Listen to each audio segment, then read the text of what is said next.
नमस्कार मित्रांनो, तुमचं स्वागत आहे आपल्या चॅनलवर सुमित कुमार एज्युकेशन प्लॅटफॉर्मवर. तर मित्रांनो, आज आपण पाहणार आहोत विषय हिंदी बालभारतीमधील जुने धडे. तर मित्रांनो, हे चित्र पाहून तुम्हाला समजले असेल की हे चित्र कुणाचे आहे. तर हे चित्र आहे महात्मा ज्योतिबा फुले यांचे. तर यांच्यावरच आधारित हा धडा आहे. तर चला वेळ न घालवता या धड्याच्या वाचनाला सुरुवात करूयात. एक बार इंग्लैंड में एक सभा हुई. उसमें भारत के महान नेता महात्मा गांधी को बुलाया गया था. सभा में इंग्लैंड के बड़े बड़े लोग थे. गांधी जी सभा में गए तो उनकी पोशाक देखकर सबको आश्चर्य हुआ. गांधी जी घुटने तक धोती पहने हुए थे. बदन खुला था. इतने महान नेता और इतनी सादी पोशाक. गांधी जी ने कहा, मेरा देश गरीब है. मेरे कपड़े मेरे देश के लोगों की गरीबी बताते हैं. इस प्रकार गांधी जी ने अंग्रेज शासकों को भारतीय जनता की गरीबी समझाई. भारतीयों की दशा अंग्रेज़ों के सामने रखने वालों में महात्मा गांधी जी ही प्रथम व्यक्ति नहीं थे. इससे लगभग 60 वर्ष पूर्व एक महान व्यक्ति ने भी ऐसा ही काम किया था. पुणे में एक बड़ा समारोह था. रानी विक्टोरिया के पुत्र जॉर्ज पंचम भारत पधारे थे. पंचम जॉर्ज इसे हम बोल सकते हैं. उनका सम्मान करने के लिए ही एक समारोह था. समारोह में पुणे के सभी प्रतिष्ठित लोग और अधिकारी हाजिर थे. समारोह की शुरुआत होने वाली ही थी. एक व्यक्ति वहां आए. सिर पर पुरानी पगड़ी, घुटने तक धोती, सादा कुर्ता और पैर में फटी चप्पलें. उनका यह वेश देखकर सब दंग रह गए. यह व्यक्ति सीधे अपने आसन पर जा बैठे.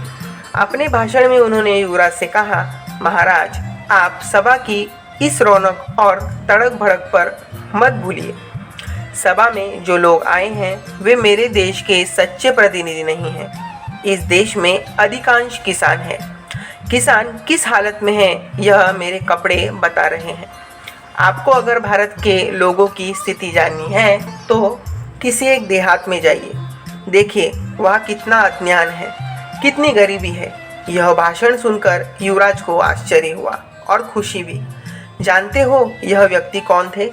ये थे महात्मा ज्योतिबा फुले. महात्मा ज्योतिबा फुले का जन्म पुणे में सन 1827 में हुआ था. उनके पिता गोविंदराव गोरे खेती करते तथा बागवानी का काम करते थे. विवाह के कई वर्ष बाद गोविंदराव को पुत्र लाभ हुआ था. इस पुत्र के आने से उनके घर में मानो प्रकाश आ गया था. इसलिए माता पिता ने पुत्र का नाम ज्योति रखा. इस समय भारत में अंग्रेजों का शासन था. शिक्षा का प्रचार बहुत ही कम था. पढ़े लिखे लोगों को सम्मान और अच्छी नौकरियां मिलती थी. गोविंदराव ने अपने पुत्र को स्कूल में दाखिला करा दिया. ज्योति दिन प्रतिदिन प्रगति करने लगा. लेकिन कुछ लोगों के कहने से गोविंदराव ने ज्योति को स्कूल से निकाल दिया. ज्योति को यह बात जची नहीं. मन मारकर वह अपने पिता की मदद करने लगा. बागवानी के अलावा अब गोविंदराव तथा ज्योति फूल के हार तथा गजरे बनाने लगे. फूलों के व्यवसाय के कारण लोग उन्हें फूले नाम से जानने लगे. ज्योति ने स्कूल छोड़ा तो सही, लेकिन मन ही मन वह शिक्षा के लिए तरस रहा था.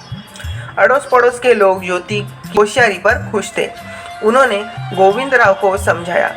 फिर ज्योति को स्कूल में दाखिल करवाया गया. अब ज्योति अधिक मनोयोग से अभ्यास करने लगा. अंग्रेजी की 7वीं कक्षा तक पढ़ाई की. फिर स्कूल छोड़कर वह अपने पिता के व्यवसाय में लग गए. ज्योति अब एक युवक बन गया था. उसे ज्योतिबा नाम से सब पुकारते. एक बार ज्योतिबा के मित्र के घर विवाह था. मित्र ने ज्योतिबा को बारात में शामिल होने के लिए बुलाया. भारत में ज्योतिबा को किसी ने कुछ अपमानकारक शब्द कहे. ज्योतिबा को इसका बड़ा दुख हुआ.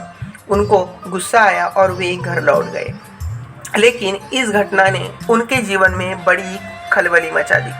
उन्होंने देखा कि समाज में कई अन्यायपूर्वक बातें हो रही है. कई बुरी प्रथाएं हैं.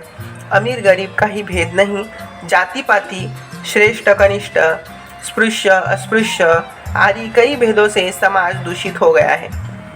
इन सब भेदों की जड़ अज्ञान ही है. लोगों में शिक्षा का प्रचार नहीं, उनके विचारों में जागृति नहीं. शिक्षा के बिना सब व्यर्थ है. इसलिए उन्होंने अपनी दृष्टि शिक्षा की ओर केंद्रित की। उस जमाने में लड़कियों के लिए कहीं भी स्कूल नहीं था। लड़कियों को शिक्षा देना अधार्मिक समझा जाता था, लेकिन ज्योतिबा ने स्त्री शिक्षा का महत्व जाना। उन्होंने सन 1848 में लड़कियों के लिए पुणे में एक स्कूल खोला। समूचे भारत में लड़कियों के लिए खुला हुआ यह पहला ही स्कूल था। ज्योतिबा के इस स्कूल का पुराने विचारों के लोगों ने खूब विरोध किया, लेकिन ज्योतिबा हिम्मत से आगे बढ़े। वे स्वयं स्कूल में पढ़ाते थे। अन्य शिक्षक मिलना कठिन था, इसलिए उन्होंने पहले अपनी पत्नी सावित्रीबाई को स्वयं सिखाया, उसे बढ़ाने के लायक बनाया।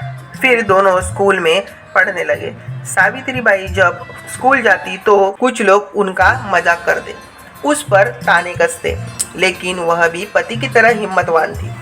अब ज्योतिबा ने अस्पृश्यों के बालकों के लिए भी स्कूल खोल दिया। उच्च वर्ग के लोगों ने इसका भी विरोध किया, लेकिन ज्योतिबा ने किसी की एक न सुनी।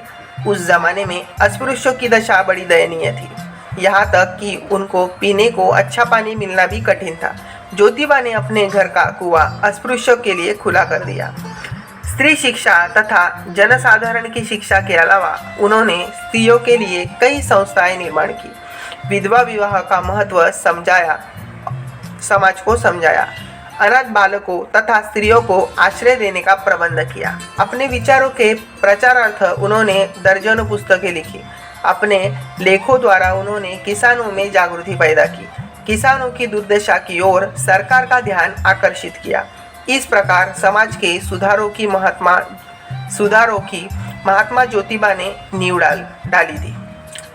उनके कार्य का महत्व जानकर सरकार ने एक समारोह किया, उनमें ज्योतिबा का सम्मान किया।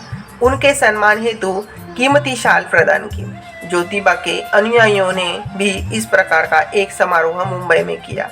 वहाँ जनता ने उनको महात्मा की उपाधि दी। इस प्रकार जो कार्य आगे जाकर डॉक्टर अंबेडकर ने किया, जो कार्य महर्षि कर्वे ने किया, जो कार्य महात्मा गांधी जी ने किया, उन सब की नींव महात्मा ज्योतिबा ने ही डाली थी।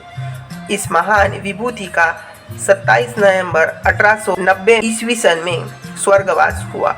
ज्योतिबा के कार्यों की ज्योति हमको हमेशा प्रकाश देती रहेगी।